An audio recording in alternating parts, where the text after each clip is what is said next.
Today we are here to both celebrate and talk with Carl McColman, dear friend of Ligare, incredible author, contemplative, all around just amazing human.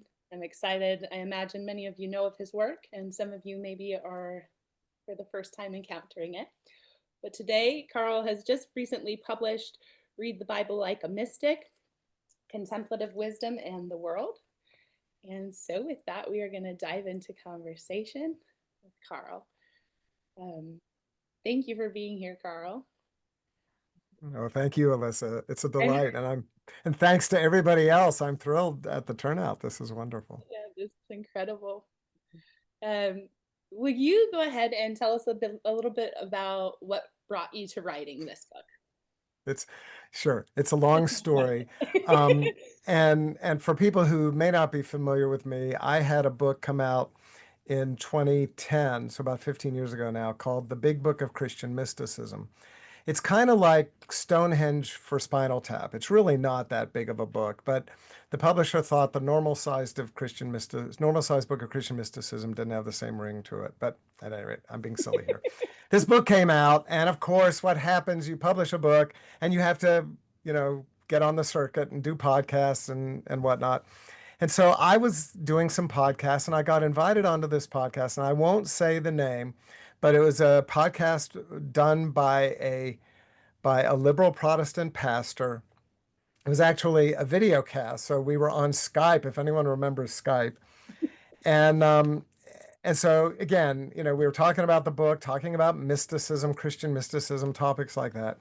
And towards the end of the interview, the host just says to me, "So, Carl, what is the one book that everybody needs to read to know Christian mysticism?" And in retrospect, I realized he was setting me up to pitch my book. But I am a bear of little brain, and that question just went right over my head that this was a marketing opportunity, and I just took it literally. So, what is the one book that everyone needs to read? I said, well, it's the Bible, of course. And he looked at me like I had just sprouted a second head. It just was not on his radar at all. And again, this is a pastor, and I have every reason to believe a wonderful pastor. But it that kind of was when the seed for this book was planted, because it really helped me to kind of get this sense that for many people, the words mysticism and Bible just do not go together. And I think for many people in the Christian world, especially if you've been taught to read the Bible in a more fundamentalist or literalist way, you may actually hold the concept of mysticism with suspicion. In fact, I can tell you, so I've been blogging for all these years, and that is the most common kind of, when I get hate mail. I don't get a lot, thank heaven, but I do. And if I try to engage with the person, it's always like, well, why are you so opposed to Christian mysticism? And inevitably the person will say, because it's not in the Bible. And so, which is simply not true. Now, I'll grant the word mysticism is not in the Bible, but mystical spirituality, mystical wisdom is throughout the Jewish and Christian scriptures. But to be that as it may. On the other side, I think there are many people who are drawn to the mystical life, drawn to mystical spirituality, who maybe are suspicious about the Bible. They look at the Bible and they think, oh, that's the book that the crazy people use to oppress gay people, queer people, to subjugate women, they used it to justify slavery. It is now the engine behind the religious right. It's really a dangerous book, and the less we have of it, the better. So I think there's just this bias in our culture. And I'm just one of these weird nerds who I love mysticism and I love the Bible, even though I have a very challenged relationship with the Bible, which I imagine most people can appreciate. So, this idea just began circulating in my head and the other story, I don't want to be too long-winded here, but I attended a conference with Brian McLaren. I'm sure many people will be familiar with Brian, in which the theme of his conference was what you focus on determines what you miss. And he was talking specifically about the social justice tradition within the Bible and how, people who have a theology that is emphasized. It's all about, you know, going to heaven after you die and escaping hell. And they read the Bible in a very individualistic way, and with this whole idea that the Bible is just, it's the ladder by which we climb to salvation. They miss the incredible kind of argument for social justice that, again, is throughout Scripture, both, Hebrew Bible and the New Testament. And as Brian was giving this talk, this was, at a Richard Rohr conference again, 15 years ago or so, I just had this incredible insight, and that is that we are trained to ignore the social justice message in Scripture. Likewise, I believe people are trained to ignore the mystical wisdom in the Bible as well. And so it became kind of my own little, kind of project. Now, I should say right now, my disclaimer here, I am not a biblical scholar. I'm a layperson. I've never been to seminary. I don't have a PhD. My background is, I like to hang out with monks, and that's been my justification for all the writing I've done. But as a layperson and with a layperson's appreciation of the beauty in Scripture, and because of my kind of study, thanks to the Trappists and the Contemplative Outreach and other organizations, my study of the mystical dimension within Christianity, to be able to connect those dots. So, it just increasingly became obvious to me that there probably needed to be a book like this. And I think what made my publisher want to publish it was just the real recognition that what we're seeing now in America is so many people who identify as ex-evangelicals. I bet there's some people on this call who would identify that way as ex-evangelicals, people who maybe come out of a more theologically conservative tradition, and it no longer works for them. And that way of reading the sacred text no longer works for them. And so they're looking for, a new approach. They're not ready to just chuck it all together.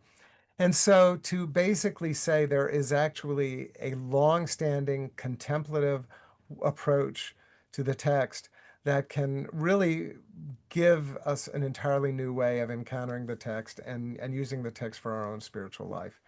And so this book is the result. And I'll just say one more thing, and then I'll shut up because I'm sure you have more questions, Alyssa.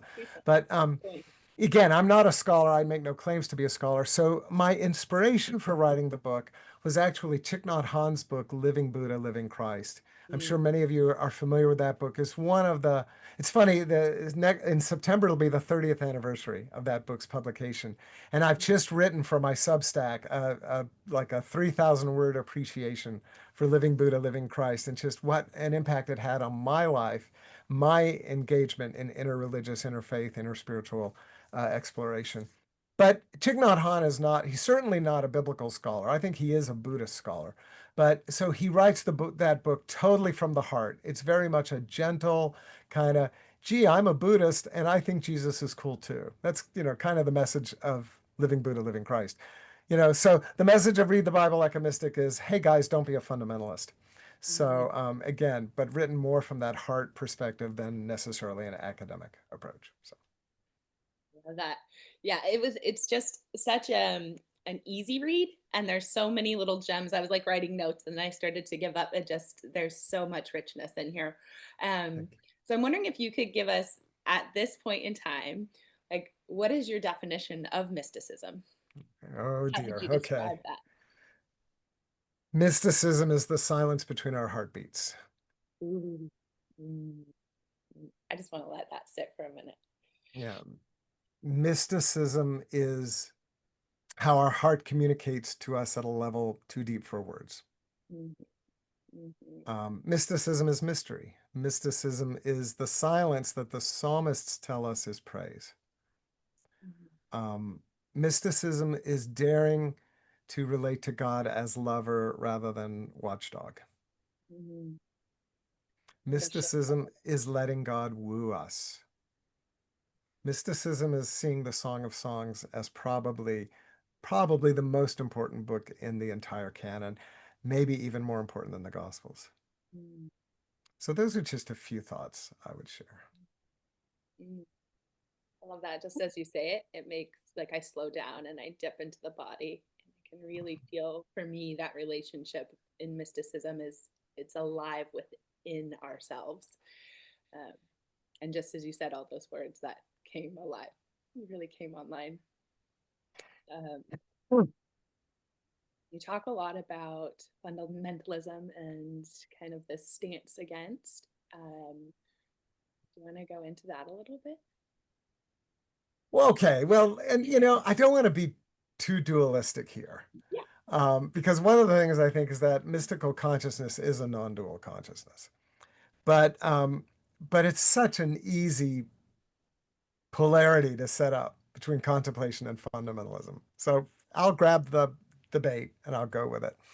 Um, I grew up in a very conservative Lutheran church, and I grew up in Virginia, so kind of, the upper reaches of the Bible Belt. And so, I have long been aware of the way of reading the Bible that purports to be a simple literal reading of the text. I would argue that the literal reading of the text is not what it claims to be, and that it is actually embedded in a certain worldview, a certain understanding of a certain anthropology, and an image of God, a way of thinking about God, a way of thinking about humanity, certainly a way of thinking about the human body, about sexuality and gender, and those kinds of things. And all of that is kind of in this, supposedly reading the text for the plain meaning of the text. Um, what it always seems to be linked to is a kind of weaponization of the Bible. And, using the Bible to justify homophobia, using the Bible to justify, the suppression or the subjugation of women, using the Bible historically to justify slavery.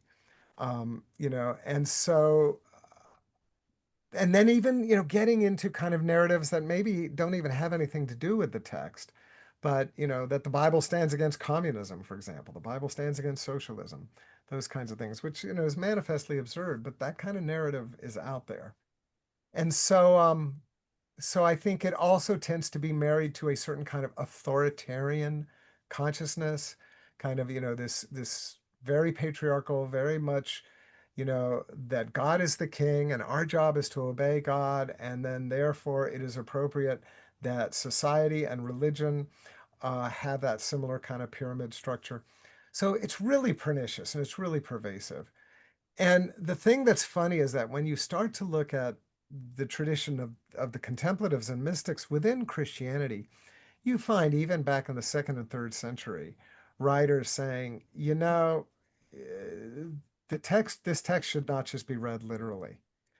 And so the mystics have tended to kind of subvert that literalistic or again, very kind of monochromatic way of approaching the text. I think it was, Saint Augustine. There's a quote in the book, but where he beautifully talks about how, no one person can claim to have the one right way of interpreting the text, and that's another hallmark of fundamentalism. I think fundamentalists tend to argue that there's only one correct way to read the text. And isn't it nice because they always have access to that one correct way.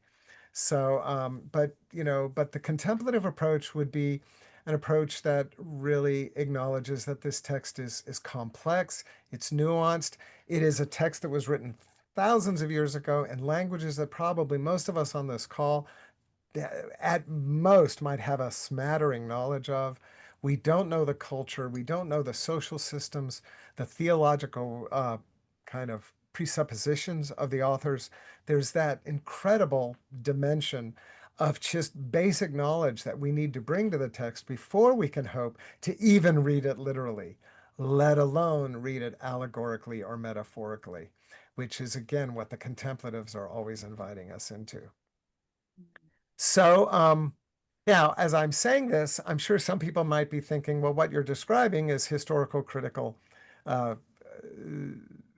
interpretation of the text.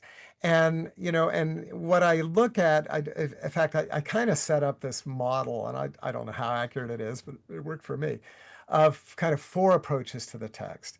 And I call them the academic, the atheist, can't remember what the fundamentalist, it also began with an A, and then the contemplative approach. So the fundamentalist approach is again that very kind of theologically conservative, patriarchal, authoritarian, dualistic, kind of suspicious of the body, suspicious of sexuality, suspicious of the feminine way of reading the text that is so pervasive in our country today. The academic or the historical critical approach really emerges out of German scholarship a couple of centuries ago. And most of your liberal churches today, that would be the dominant way of reading the text. And so if you've been, if you're familiar with the work of, and again, I'm going to focus on popular authors, but the work of Marcus Borg or of Bart Ehrman or N.T. Wright, Walter Brueggemann, these scholars, these people who come out of the academic world and who have done that kind of hard work to really unpack the nuance and the intricacy of the text. The problem I have with the academic approach is that it tends to discount or ignore the contemplative or the spiritual. And in its extreme form, and I think Bart Ehrman is the poster child here, is that an academic reading of the text, we can read our way into basically a nihilism or agnosticism, where the text no longer has any relevant personal meaning. Now, the third approach would be, again, maybe what we could just call the secular or the atheist approach.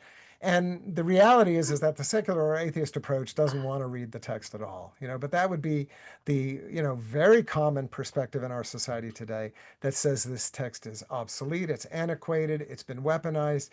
Why are we bothering reading it at all? And then finally, that fourth approach would be the contemplative, which I would say is resonant with the academic approach that takes the academic or scholarly reading of the text seriously, but then continues to see the text as a tool or a resource that we can use to deepen our own spiritual lives. And that, and again, the great, monks and saints and theologians and mystics of history have given us insight into that. Yeah, that's so rich. And I loved in the book, you were very clear that there's benefits and downsides to kind of each of these, and the way that this mystical reading is almost a weaving together. It makes me think of like a multifaceted gem that we kind of have to take different stances to keep teasing apart and letting the text move through us, letting it come to life in us. Yeah, thanks for bringing that up, Alyssa, because one thing that I have seen, in doing spiritual direction or in leading retreats, just talking with people, and again, many people who maybe come out of a more fundamentalist kind of, naive way of reading the text, and then that no longer works for them. And they'll have a crisis of faith and they'll move into maybe a more like a liberal Protestant or more progressive Catholic setting. Embrace that more academic or historical critical way of reading the text, but then they'll lament that they've lost something. They've lost the sense of intimacy with God or this sense of, of that divine presence in their heart. And I can make this comment, especially in this context. There's a part of me that says, well, what you need is a good psilocybin journey, but that's not appropriate for everybody. And so, really what people need is to find a way to restore what's beautiful about maybe that kind of simple way of reading the text, literal way of reading the text, but dispensing with all of the dishonesty there. That yes, this text can help us to encounter the mystery. It can help us to find the spirit that dwells in each of our hearts. And so I believe we can recapture that without falling into the traps that fundamentalism or literalism so often seem to entail. And so that's, again, I'm hoping this book can help people with that project.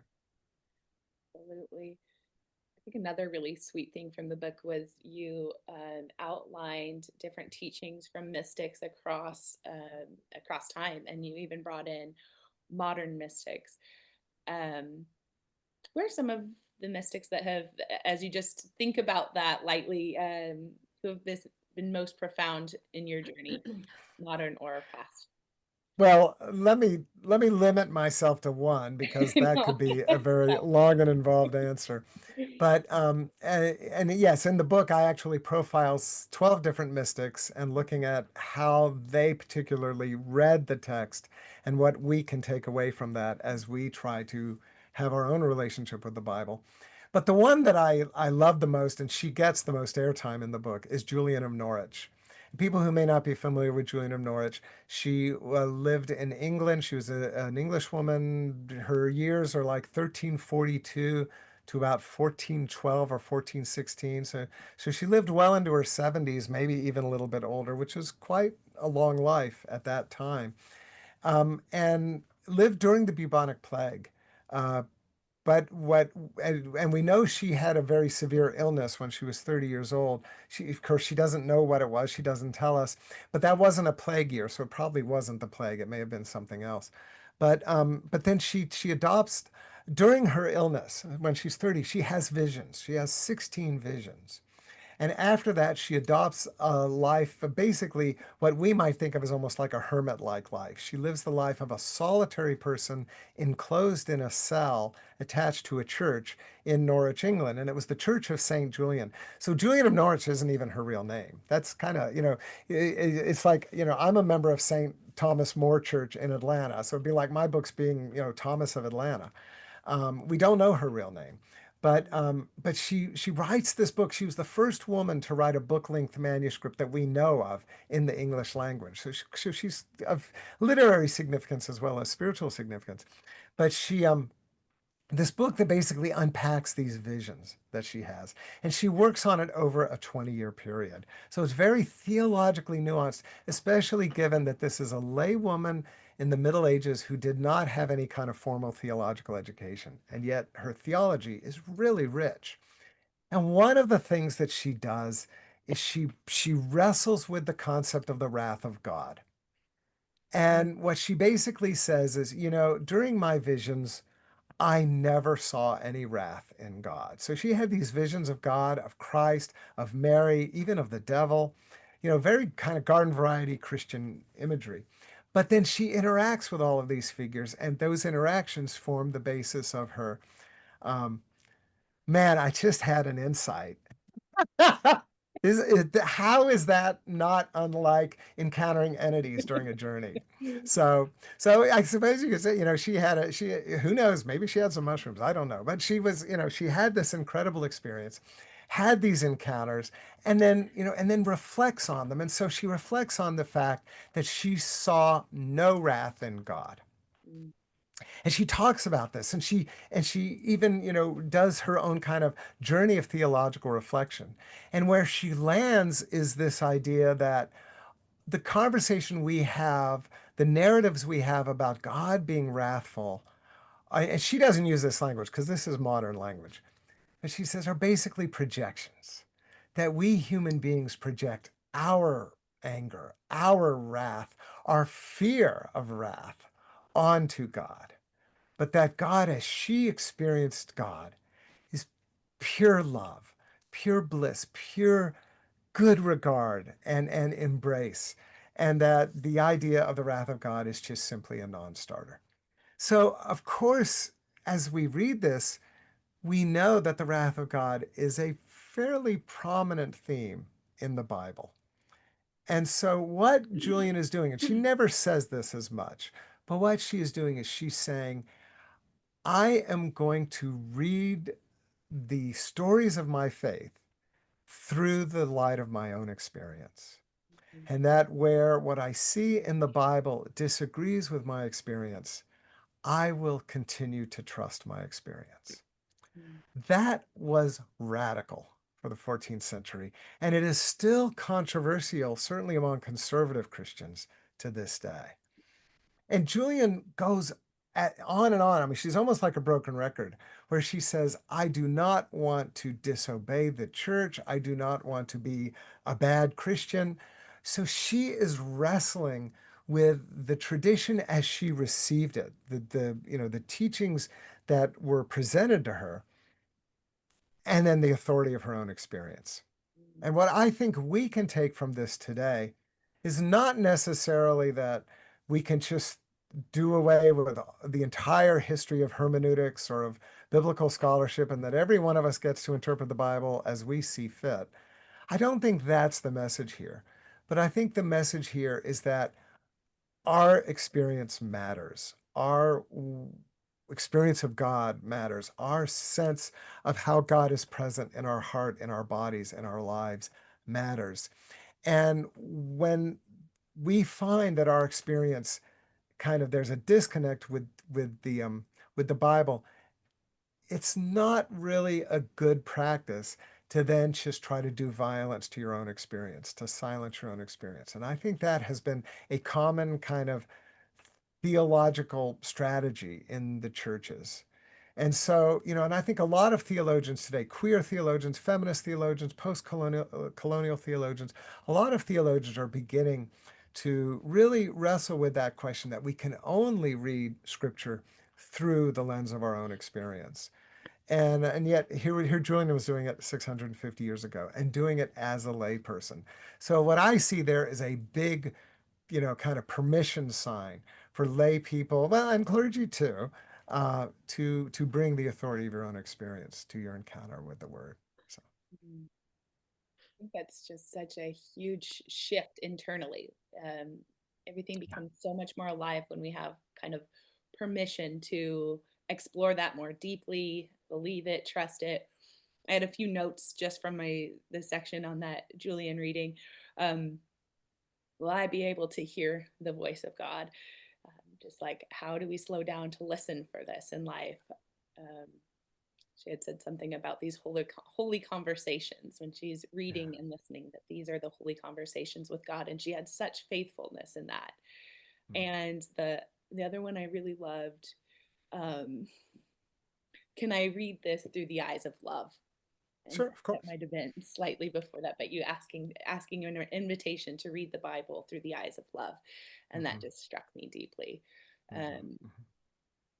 yeah, and that ability to move from that place and go deeper into the teachings, with that direct relationship.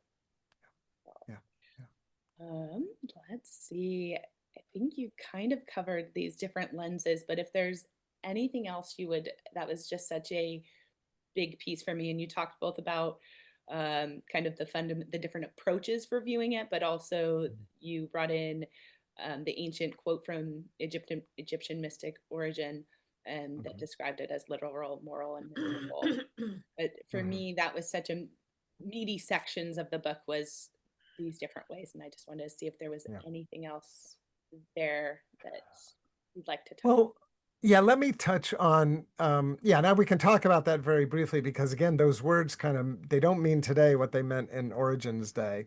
Mm, So the literal, the moral, and the anagogical or again, mystical way of reading the text. And so the literal is, yeah, just read the text straightforwardly. But Origen would argue, but read it intelligently. So what he meant by the literal, we might think of as the historical critical. But mm, then the moral method we might think of as Lectio Divina. And if people aren't familiar with Lectio Divina, it's a monastic practice where you read the Bible with an eye to how it informs your personal faith. So it's less about, what did this text mean in any kind of an objective or historical sense, and more about what is this text saying to me? How is this text making an invitation into my life? And the reality about Lectio Divina, and a lot of people maybe don't pay attention to this, but you can read a text and your response could be one of horror. I mean, women, be submissive to your husband. I'm, assigned male here, and I react with horror to that. Certainly all of the passages that have been used to oppress queer people, I react with horror. Happy is the person who dashes their babies against the rock. I think anybody that has a compassionate heart must respond with horror to passages like that.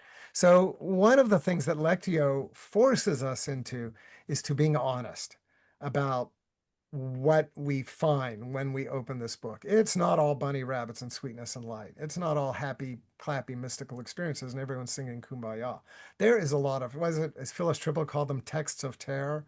You know, Abraham taking Isaac, what is it? There's a Jewish comedian who said, woo, his therapy bills must have been intense after that, to have your own dad like holding the knife. But thank God the angel was on time. If the angel had been 5 minutes late, that would have been a terrible story.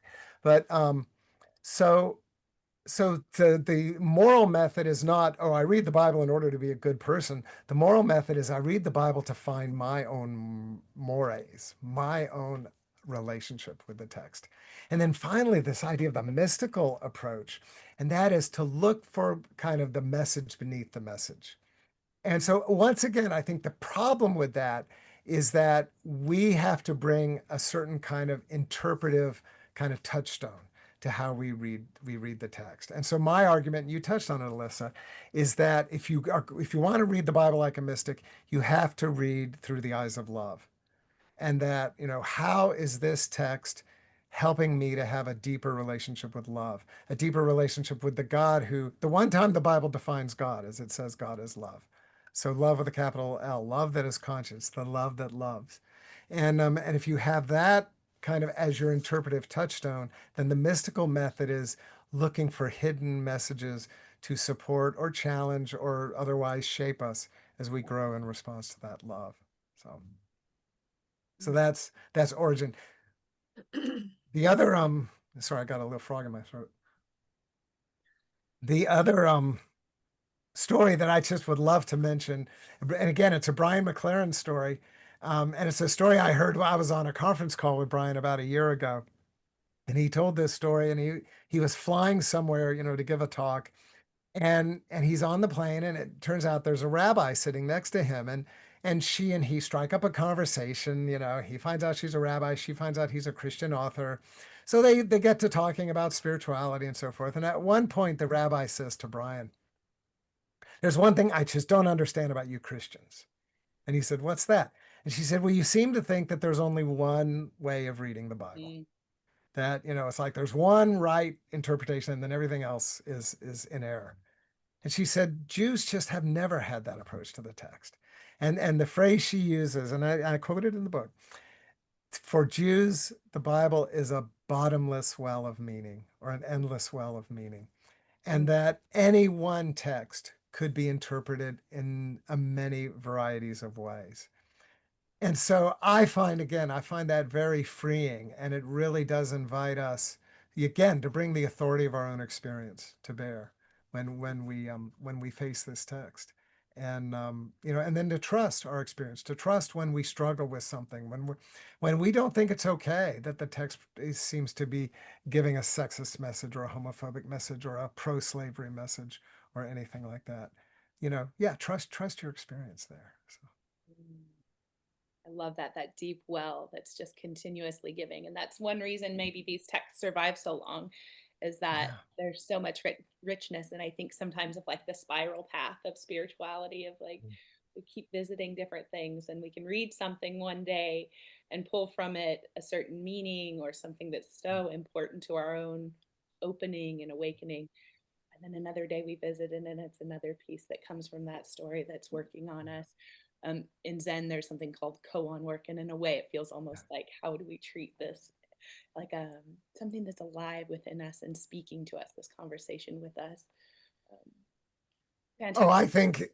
I think bringing kind of the Cohen sensibility to the Bible is really, really important. For example, in the Gospel of John, when Jesus is quoted as saying, "I am the way, the truth, and the life. No one can come to the Father but by me." I think you have a Cohen right there. Mhm. Mhm. And again, the kind of the fundamentalist read of that is you have to be a Christian to go to heaven. So it's read in a very otherworldly way. It's all about getting to heaven. Mhm. It's all about, what your thermostat will be set on for eternity. Mhm. And I think it misses the real invitation of that text. And so, people ask me, well, what is the real invitation of that text? And I say, well, once again, Jesus says he is one with God, and the Bible says he is one with love. So why don't we read the text like this? Love is the way, love is the truth, love is the life. No one can reach the fullness of the divine except through love. And then it pops wide open. Oh my God, that's beautiful. So good. So good. So, Yes. so there you go, and I think that this is what we have to do. This is what it means to read the the Bible like a mystic, is we have to bring that kind of Cohen sensibility. And people, I'm involved in Cohen study. And so, if for people who may not be familiar with it, your teacher will give you a koan, and there may be a question or two associated with it, and it literally there's no answer, and so, but then you let it get under your skin, and you let it you let the koan work you, and the invitation there, of course, is to help us to pop into a more kind of a non-dual state of consciousness. And so I think there are a lot of koans in the Bible. When the eye is single, the body is full of light, but when the eye is double, the body is full of evil. What is Jesus really saying there? You know? Mm. Wow. Wow, wow, wow. Wow. So good. I want to make sure we have enough time for Q&A, but Mhm. one last question. Who would you say this book is for? Well, and I've touched on it, but I'll reiterate. I hope it's for everybody, but I think for many people, obviously for many people, this book might be very simple and very basic, but I bet you may know somebody for whom it could be a gift. And so I really see the sweet spot for this book is for the person at any point in their spiritual journey who is looking for a new way of reading the Bible, a way of reading the Bible that is kind of resonant with contemporary philosophy. It's more postmodern in its approach. It's less focused on finding the one true meaning, the one correct meaning, and more hoping to find a relationship with love, an encounter with mystery, an encounter with silence, the words that actually call us beyond words. And so, again, I mentioned kind of the archetypal reader would be the ex-evangelical, but I could see, even somebody in any kind of a faith tradition, and you don't have to be a Christian, certainly. The Bible, because of its impact, its outsized impact in American politics, the Bible affects everybody. And so, maybe, learning a different approach to the Bible could be something that even people who don't identify as Christian might find useful. But I think especially the person who is wanting a more open-ended approach, who wants to move from seeing the Bible as a legal document towards seeing it as a love letter. That's what I'm hoping this book can be an invitation for. And I would invite to anybody that finds it very simple to just take the time to slow down and enjoy, like savor. I think of some of Thich Nhat Hanh, you've mentioned him. Some of those books are so tiny, and the I gotta words get can be ready. quite simple. But when you sit with them and marinate in what's here, those things will continue to open and unfold in new ways. So with that, can you tell people where they can get your Bible, find more about you, all the things? Sure. Yeah. Well, I do have a website. It's from the Gaelic word for soul friend. So it's anamcara.com, ANAMCHARA.com. And that's kind of that's kind of Carl's little corner on the web, because from the front page there, you can get links to, I actually have 2 Substack newsletters. You can get links to my Substacks. You can get links to Patreon, which is a way to do some in-person work with me through Zoom. And then also you can purchase copies of the book. I mean, I know I have some friends on this call from England. I currently only ship to the United States, but if you're from out of the country and you really want a book, maybe email me and we'll try to work something out. But I think on the website it only ships to the United States. So And we've got that in the chat box too, if you want the websites in there. wonderful. Okay, well, with that, I think we'll open for some Q&A. Yeah, it looks like we have some stuff going on in the chat too. Yeah, So. let's pull this up in the chat. I have a question. Yes, please. It's actually, hi, Carl. Good to see you, friend. Oh, hey, Roger. Yeah. I have an answer actually to Alyssa's question about who this book is for. After reading it, I'm in the midst of leading a confirmation class for youth, kids about 14, 15 years old. And one section of it is on the Bible. And to try to do in a couple of sessions the whole Bible always seemed ridiculous to me. So I took your approach. I used your book as a way of introducing the Bible to these kids, and using the various ways that you categorize the ways of reading the Bible: authoritarian, or as an atheist, or as an academic, or as a mystic. And then what we did really was practice reading the Bible as a mystic, and it Oh, was wonderful. lovely. It was so good. I've never had a session on the Bible with kids this age that they responded to.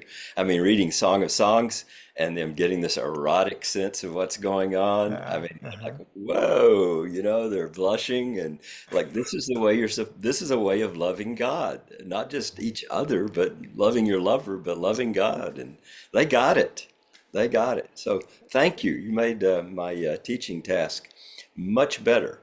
And one more thing, I mean, you sort of allude to this in your book, but it's been my contention for a while that we have all religions started because of mystical experiences, and that's what people are hungry for now.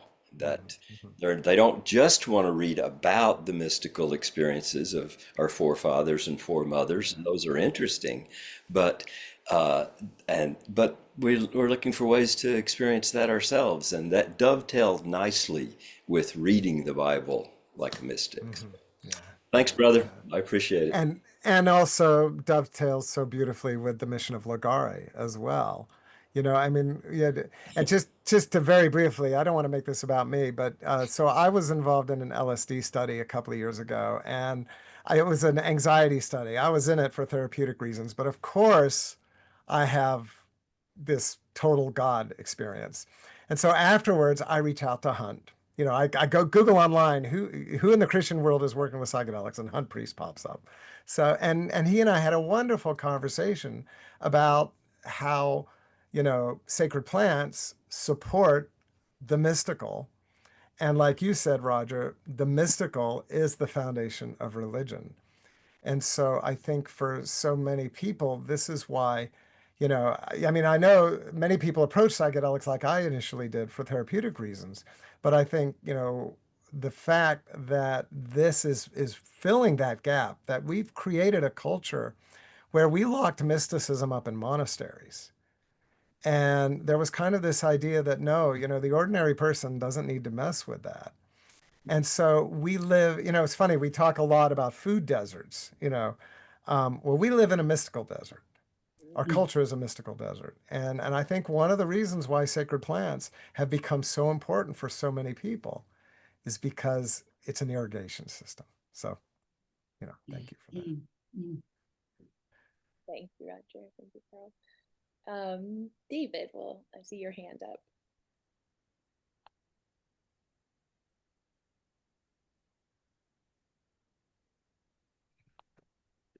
uh, to kind of Carl's perspective of who the book is for, and can you hear me? Could you go a little bit closer to the microphone? We're having a hard time hearing you. Okay, yeah, sorry, Perfect. I'll move it around here. Is that better? That's perfect. Yes, Okay, great. much better. Yeah. Okay. Yeah, I was the quote by the rabbi about it being a multifaceted book reminded me that the quote by Carl you'll probably be familiar with about the innovation of peacock's tail, where you can look at one piece of a peacock's tail feather, and depending on which direction the light's shining at, depending on which direction you're looking at it from, you'll see multiple different colors and instances in that. And he says this is, that's like interpreting scripture. There's that many ways of interpreting each piece of scripture. It's like a peacock's tail feather. And I think if anything in our kind of climate, Christian has become more idea of how the mystics saw things,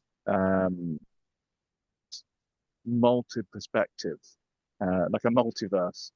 within our spiritual reality. I think that's something that your work suggests. This one, uh, to and lean into, encourage people to go. Have to have the rule, that there is interpretation, there is scripture. Yeah. So it's not really a question, And, it's really a statement of you know. Yeah. well, thank you, David. And, you know, I think my argument with fundamentalism or literalism is that it just leaves too much unsaid. I met John O'Donohue a couple of years before he died, and we had a wonderful conversation.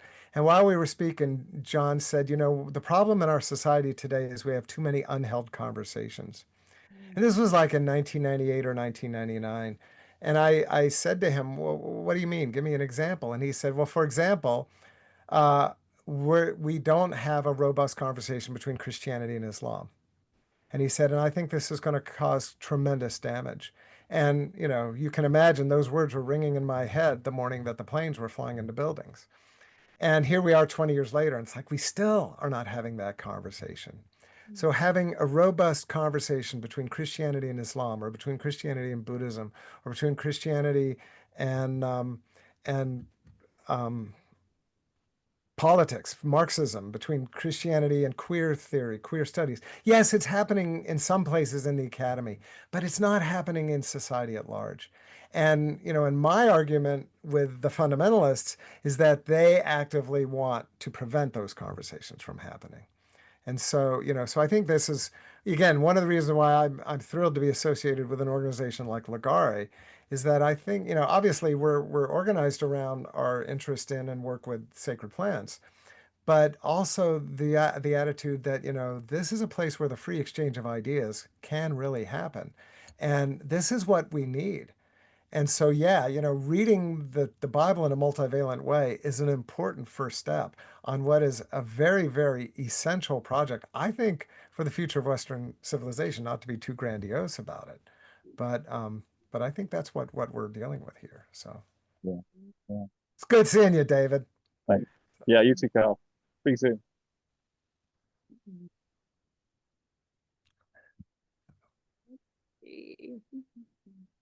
I see Rebecca has her hand up. Oh, thank you so much, Carl. It was great to hear you. And Roger, I think I want to come to your Bible study class for teenagers. So I'd be what I'd call a no-evangelist. So I'm kind of coming to the Bible for the first time and have never read it. Don't know most of the passages. And I love your advice as far as where to start, versions, places to ease in. Because as you know, it is a bit overwhelming to step It close. is. It is. It's very overwhelming, and almost every corner of the Bible you will encounter difficulties. It's a very difficult book, and I think it's important just to say that. Um, when I do spiritual direction and I get asked this question, I usually recommend, you know, if you're interested in the Jesus story, start with the Gospels. And I would say not Matthew, although Matthew is amazing. Eventually you want to do all four, but start with either Mark or Luke. And then do Matthew, and then save John for last, because they are a little bit more difficult in terms of you know, just what the text presents to us. On a devotional level, I would, you know, I mean, if you know, like Roger, if you just want to get really embodied, read the Song of Songs. It's beautiful, and it is erotic. It's quite a sensual love poem. But also for a kind of a devotional experience, read the Psalms. And the nice thing about the Psalms is most of them, the one big exception is Psalm 119, but most of them can be read in a single sitting. So you can even make it a daily practice, you know, and that'll take you 5 months, you know, 150 days, 150 Psalms, maybe 151 days, break 119 into 2 days.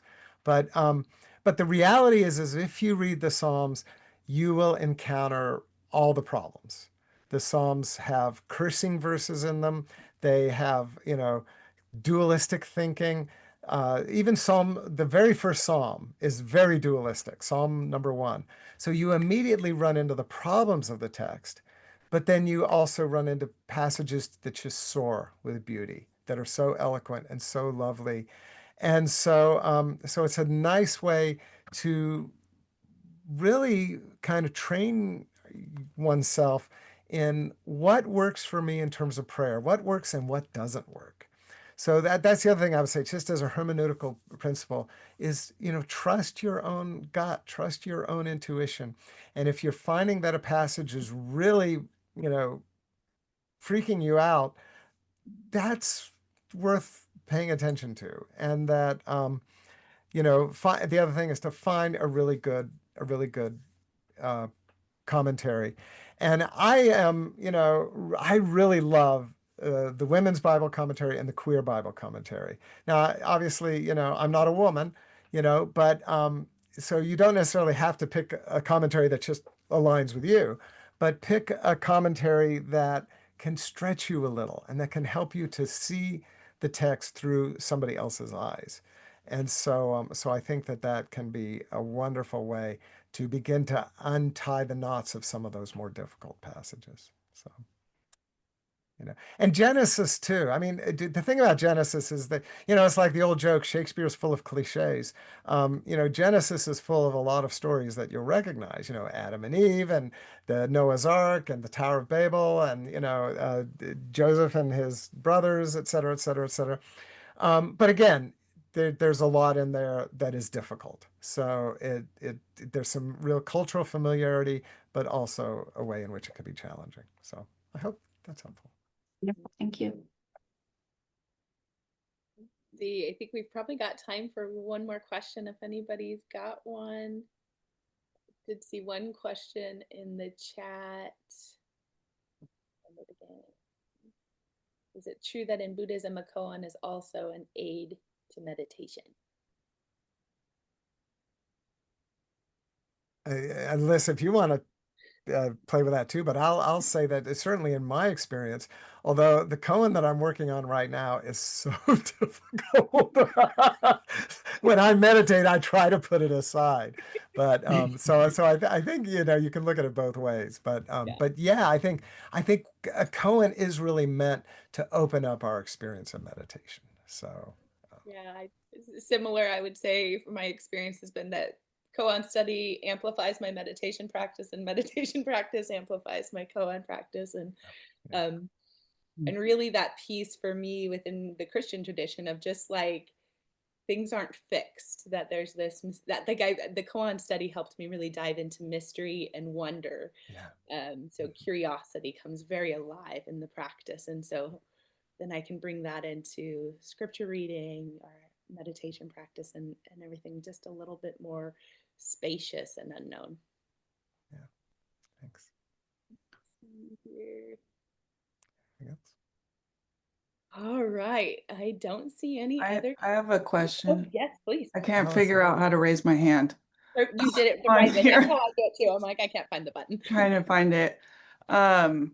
Since this is, like a interest in psychedelics and Christianity, I just wanted to kind of bring that up. Like, I haven't been able to read the book yet, but like what your take on if you have like some sort of not ritual, but just like, for me, I feel like psychedelics, for example, help open my heart. And then afterward, I'm able to read the Bible with a real true feeling of love in reading it. So just kind of like your take on that. And if there's anything personal that you've done or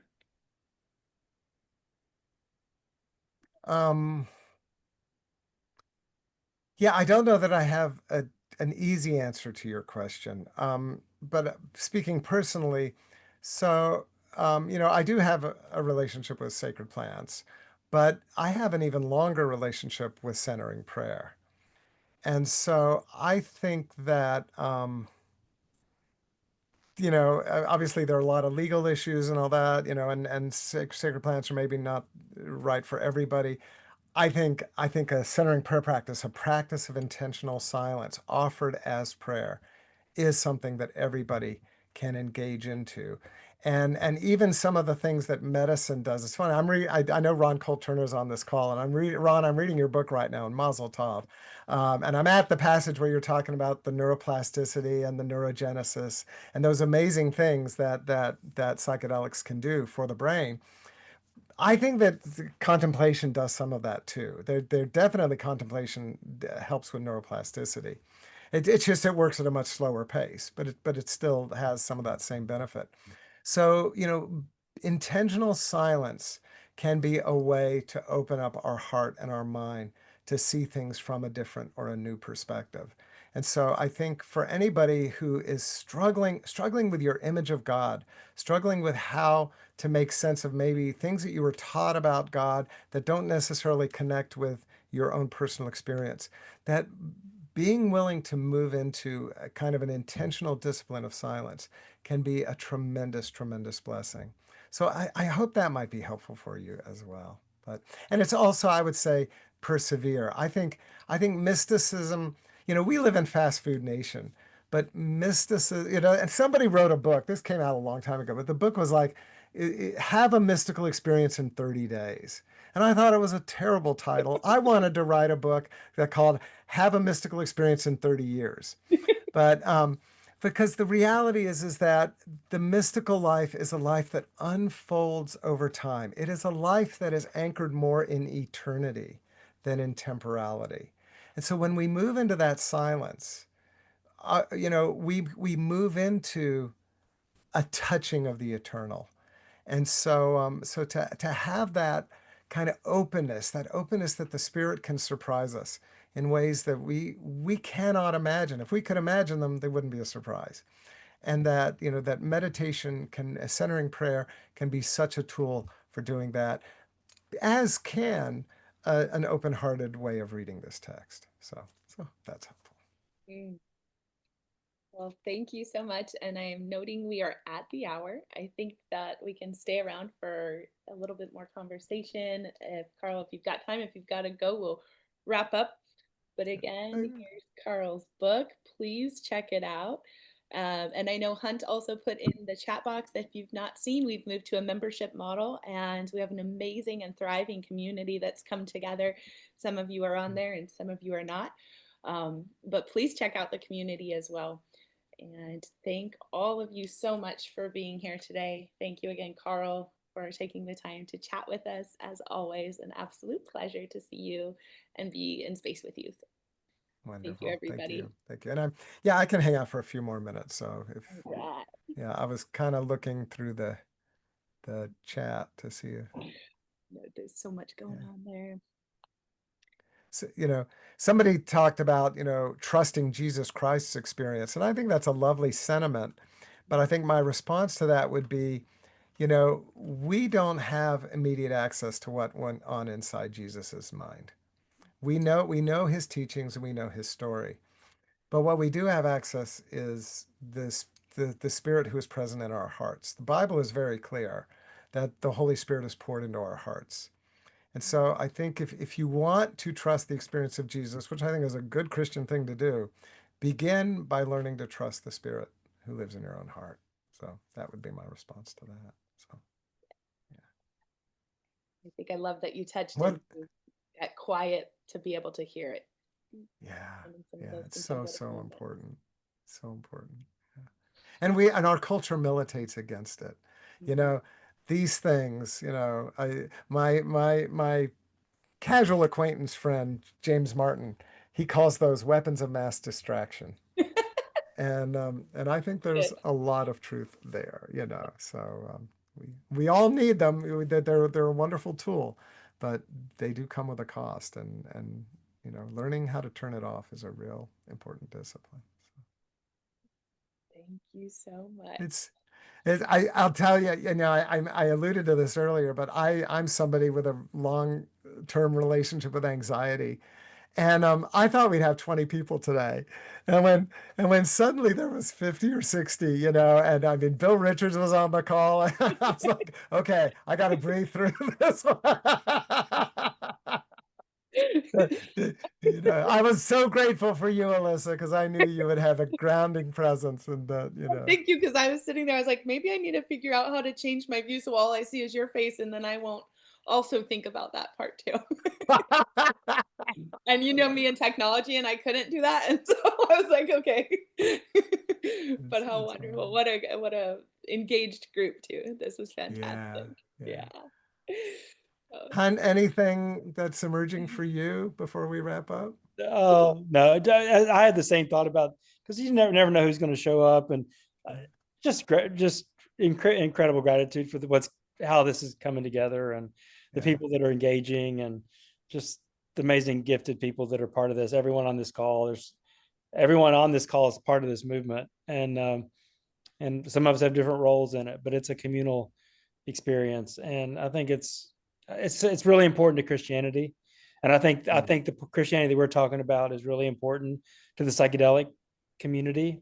Provides for those that want to engage it or have a background, it provides a container, it provides some harm reduction, it provides a lens through which to see it. And so I think that, I mean, people say, how is that? It's surprising often for people to see these two things put together, Christianity, psychedelics, but like it's so obvious that it would be hand in glove. I mean, it just feels. Yeah. You know, the three kind of worlds that I like to swim in are Christianity and Buddhism, Christianity and the queer community, and then Christianity and psychedelics. And all three of those have that same kind of thing. All three of them can get kind of pot shots from both directions. And yet this is what I think is, I mean, from the beginning, Jesus comes out of the Jewish tradition, and the New Testament is this amazing spiritual experiment of taking the deep Jewish spirituality of Jesus and bringing it into Greek culture. And Christianity has been doing that ever since. It's funny. I'm going to be spending several weeks in Hawaii later this year, teaching at a couple of churches, and I'm already in conversation with one of the priests there about integrating Christian spirituality with indigenous Hawaiian spirituality. I'm so excited about the opportunity to explore that for a few weeks. And then of course, and one of my dearest friends was a priest in Navajo land, and so she was doing that same work, with the Native American community out west.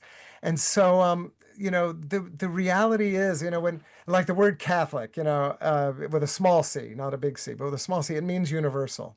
And so there is a universality. There's a universality to love, for heaven's sake. There's universality to mystery and to silence and to compassion and to justice and to these things that are the basic nutrients of a healthy Christianity or a healthy religion. And one of the things I think that the psychedelic Christian community or any other of these progressive Christian communities, that we have got to stop letting the hardline conservatives dominate the narrative here. They don't get to define the boundaries of what is and is not Christian. And I think that's why a lot of people, when they hear about an organization like Ligare, and they say, I didn't think those two things could go together. Well, they didn't think that because of the narratives that are dominant in our culture. And we have got to find ways to challenge those narratives. And so, again, I think that's why I'm thrilled to be part of this organization, because I think it's one of many, but one important forum for doing that kind of work. So, as Wendy is on the call, and Wendy, I know the work you and having a brain fart, from Richmond, what? Not Kara, the other one, who's from our spiritual director from Richmond. Joy. yeah. Joy. Why would I forget Joy? But that you guys are doing, in terms of integrating Christianity in the wild. It's yet another really important kind of frontier. That Christianity, or the mystics, I should say, the mystics have always lived on the edges. And so, that's where the action is today. The frontier, between the sacred plant world and the Christian world, or between the Christian world and the Dharma world, or or any of these kinds of things, the Christian world and the deep ecology world. Those frontier places are where really juicy things happen. So. Well, thank you again, Carl. I feel like that is a wonderful point to stop. Yes, just immense gratitude. Thank you, Hunt, for moderating the boxes and all the technology support and everything you do all the time. And so good to see so many familiar faces from the community. And again, if you haven't found us on the platform, please check it out. It is such a rich community, very lively conversations happening there. Yeah, with more to come. So. Yes, indeed. Be well, everyone. Thanks, Alyssa.